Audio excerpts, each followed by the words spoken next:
بنگلور کے قریب میں ایک بستی ہے، 60-70 کلومیٹر کے فاصلے پر ٹمکور شہر ہے، اور ایجوکیشنل لائف کے اعتبار سے وہ بہترین شہر ہے، وہاں زبردست تعلیم ہوتی ہے۔ وہاں کے رہنے والے مولانا خالد بیگ صاحب ہمارے محبت والے ساتھیوں میں سے ہیں، ندوۃ العلماء لکھنؤ سے فارغ ہیں۔ حضرت مولانا علی محمد ندوی رحمۃ اللہ علیہ نے اپنی حیات میں ان کا کہا کہ مولوی خالد آپ اسلامک اسکول بناؤ، کہ حضرت اسکول میں پڑھا ضرور ہوں لیکن اسلامک اسکول سے مراد کیا ہے؟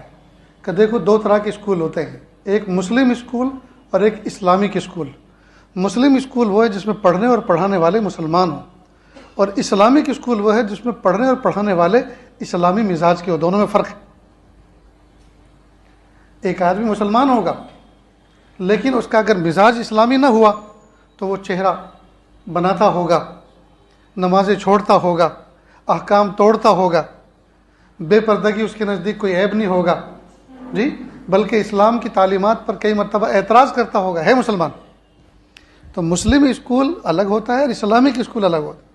تو حضرت جب آپ نے یہ فرمایا ہے تو مجھے آپ 2 سال کا ٹائم دیں، میں ذرا اس کو مزید سمجھ لوں، اس پہ اسٹڈی کر لوں۔ بہت اچھا۔ 2 سال میں انہوں نے 3 سلیبس پڑھے، امریکہ کا، یورپ کا، انگلینڈ کا، اور تیسرا مصر کا۔ مصر اس اعتبار سے کہ یہ مسلم ملک ہے، یورپ اس اعتبار سے کہ وہ عیسائی ملک ہے، اور امریکہ اس اعتبار سے کہ یہودیوں کا اثر ہے۔ تینوں سلیبس کو سامنے رکھ کر انہوں نے اسٹڈی کی۔ ایسا لگا ان کے کہنے کے مطابق جیسے ابلیس انسانی شکل میں بیٹھا ہو اور 3 اسٹوڈنٹ بٹھائے ہوں، ایک عیسائی، ایک یہودی اور ایک مسلمان، اور کہا لکھو۔ تو لکھوانے والا ابلیس، لکھنے والے 3 شخص، اپنے اپنے انداز میں لکھا لیکن مقصد وہی لکھا جو ابلیس لکھوا رہا تھا۔ کہا تینوں سلیبس پڑھنے کے بعد کچھ بھی فرق نظر نہیں آیا، سب میں اللہ سے دوری، مذہب سے بیزاری، دین سے بیزاری، سب کا مقصد ایک تھا۔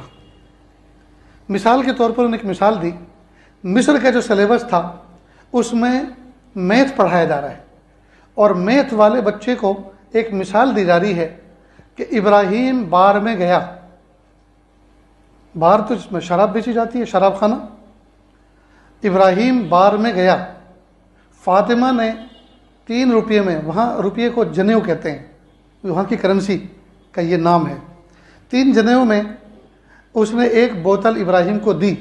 اگر ابراہیم 5 بوتل خریدے گا تو کتنے پیسے دینے ہوں گے؟ تو ہے تو یہ جمع کا حساب، لیکن اس نے اس حساب کے اندر کئی چیزیں سکھا دی۔ ایک تو ابراہیم کا شراب خانے میں جانا برا نہیں، دوسرا فاطمہ نام کی مسلم لڑکی کا بار گرل بننا برا نہیں، تیسرا شراب پینا برا نہیں، خریدنا برا نہیں۔ تو سکھانا تھا حساب، اور سکھا دیا کچھ اور۔ ٹھیک یہی نظام اس وقت ہمارے ماحول میں چل رہا ہے۔ دنیاوی عصری تعلیم کے چکر میں کفر پڑھایا جا رہا ہے، دین سے بیزاری، توحید کے بجائے شرک کی طرف رغبت، یہ سب سکھایا جا رہا ہے، اور ہمارے کانوں پہ جو تک نہیں رہیں گی، ہمیں پتہ ہی نہیں ہے، اس لیے کہ کس کو فرصت ہے؟ باپ صبح سے لے کر پیسہ پیسہ پیسہ، پیسہ ہو چاہے جیسا ہو، شام کو جاتا ہے دسترخوان پہ بیٹھتا تو اتنی فرصت نہیں ہے بچوں سے ہیلو ہائی کریں، پوچھیں بیٹا نماز پڑھی، اسکول گئے تھے، مدرسے گئے تھے، ہوم ورک کیا، میں کھانے کے بعد دیکھوں گا، تمہاری کاپی چیک کروں گا۔ تو فرصت نہیں ہے، وہ ادھر فون لگا رہا ہے، ادھر لگا رہا ہے، کھا رہا ہے، اسے یہ پتہ نہیں میں کیا کھا رہا ہوں، اس کا ذائقہ کیا ہے، بیوی پریشان۔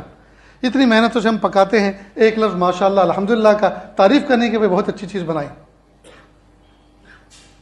ایسے میں تم جتنے مصلی یہاں بیٹھے سب کے ہاتھ چیک کروں تو میرے سے زیادہ نرم ہوں گے، روئی کی طرح۔ کیوں؟ اس لیے کہ کوئی ہتھوڑا چلانے والا کام تو ہے نہیں اس زمانے میں، کوئی تیشا چلانے والا کام تو ہے نہیں اس زمانے میں، سب یا تو انٹرنیٹ پہ بیٹھے ہوئے ہیں یا آفس میں بیٹھے ہوئے ہیں، کوئی کام نہیں ہے جی۔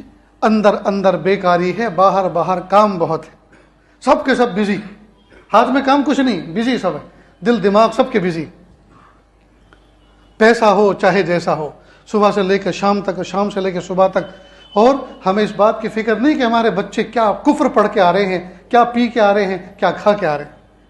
میرے بھائیو، اللہ کے لیے وقت نکالو، اپنے بچوں کو لے کر بیٹھو، وہ سلیبس میں آج کیا پڑھ کر آئے ہیں جی، ایسے ایسے سوالات ان سے کیے جا رہے ہیں، بتاؤ تمہارے ماحول میں ارد گرد کون کون سے درخت وہ ہیں جن کی پوجا کی جاتی ہے، اور تم کون سے درخت کی پوجا کرتے ہو، بتائیے۔ مومن بچہ کیا جواب دے گا؟ اور اس سوال نامے میں جو سوال کیا گیا اس پر 25 مارک اس کو ملنے والے۔ ہم نے کوئی تیاری کی؟ ہم نے کچھ سکھایا اپنے بچے کو؟ اس لیے جو زہر وہاں سے وہ سیکھ کر آ رہے ہیں، پی کر آ رہے ہیں، اس کا تریاق ہمیں اپنے گھر میں آب زمزم سے غسل دینا ضروری ہے۔ اور یہ اسی وقت ہو سکے گا جب ہم روزانہ مغرب بعد، عشاء بعد کوئی نہ کوئی وقت نکال کے اپنے بچوں کو کہ بیٹا آج تم نے کیا پڑھا، آج تمہارے ٹیچر نے کیا تقریر کی تمہارے سامنے، آج تمہارے ذہن میں کیا بٹھایا۔ بیٹا دیکھو اسلام اس بارے میں یہ سمجھاتا ہے، ہمارے نبی اس بارے میں یہ فرماتے ہیں، اور اللہ اس چیز سے خوش ہوتے ہیں، اس چیز سے ناراض ہوتے ہیں۔ اور اس کا آسان حل تو پھر ایک تو یہی ہے کہ ہم اپنے تعلیمی ادارے خود ڈیولپ کریں، جو بنے بنائے ہیں، نئی انرجی صرف کرنے کی ضرورت نہیں ہے، جو بنے بنائے ہیں انہی کے اندر نصاب تبدیل کرنے کی ضرورت ہے، اور پڑھانے والے اساتذہ ایسے ہوں جو ایمان کے پکے ہوں۔ اگر وہ کفر بھی پڑھائیں گے، اوپر سے مجبوری کی وجہ سے کفر بھی پڑھائیں گے، تو کفر اور ایمان کو الگ کر کر کے وہ سمجھائیں گے۔